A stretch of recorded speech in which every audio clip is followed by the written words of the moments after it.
Good morning, class 12th. How are you all? Today I will be continuing my topic with the restoration of the Congress. As in our previous lectures, we are discussing about the politics of 1967. Today we will be dealing with a although new concept. We will be discussing about the Congress Syndicate. As the word name syndicate suggests, it was an informal name. Formal का मतलब होता है कि like my parents have name me Lakshmi और your parents have given you a nice name. Informal name is जिसे हम घर के नाम से बुलाते हैं, जिसका प्रॉपर कोई नाम रखा नहीं गया था.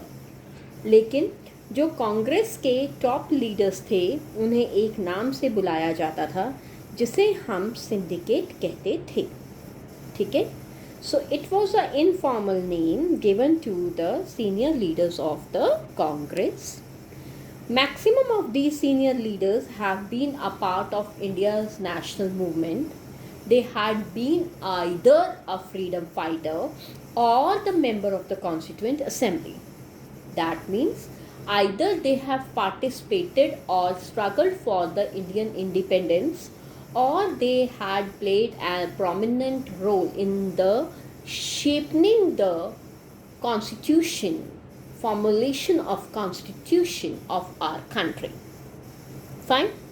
Among the senior Congress leaders, the names which comes in our mind was, of course, related to K. Kamaraj. He belongs to Tamil Nadu. Then there was S.K. Patil, who belongs to Bombay, being the Chief Minister of Bombay for a very long time. Then there was S. Nijalingappa, who basically succeeded K. Kamaraj as the President of Indian National Congress from 1968 to 71. And he is also held responsible for the making of modern Karnataka. इसके अलावा there were N. Sanjeeva Reddy, who had been our Vice President and a very prominent leader from Andhra Pradesh. The name of Atulya Ghosh can't be forget, who belongs to West Bengal. When it comes about the control of the political party, these leaders actually controlled the political organization named Indian National Congress. After the death of Nehruji, Lal Bahadur Shastri ji as well as Indira Gandhi ji owed their position. They became prime ministers only when they received support from the syndicate. For Lal Bahadur Shastri ji, he was unanimously elected, whereas this group plays a very decisive role for electing Indira Gandhi as the next prime minister from Congress against Morarji Desai. Anyway, after becoming prime minister, Indira Gandhi tried to come a long way and try to over succeed the policies of syndicate, and which led to split in the Indian National Congress.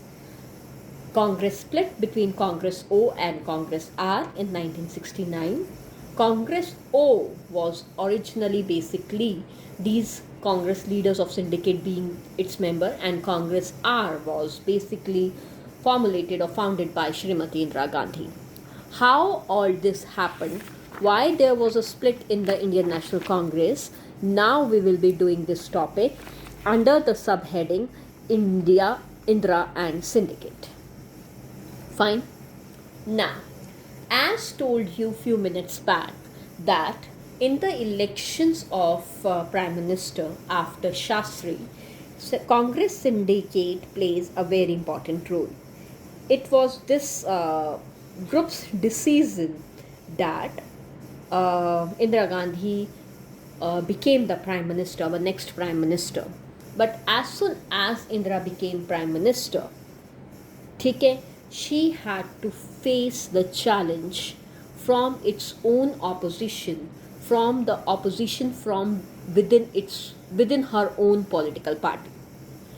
Actually, syndicate leaders had chosen Indira as the next prime minister or installed her as the next prime minister, expecting that Indira Gandhi is politically unexperienced, she is new to the politics, and she will be working only on their advice. Whatever syndicate leaders would ask her to do, Indira Gandhi will be following that. Whereas Indira Gandhi was herself a independent persona, she wanted to assert her own position within party and then into the government too. She had not so much trust on these syndicate leaders. She wanted to work independently. In such situations, she started taking advices from outsiders. She started looking for the supporters, her supporters from outside the political party, and take every decision for sidelining the syndicate. Now, for sidelining the syndicate, Indira had to face two challenges. Number one challenge was, after 1967, Indira decided to adopt a bold strategy. Bold strategy means she just want to make a Congress different from what it had been working since independence.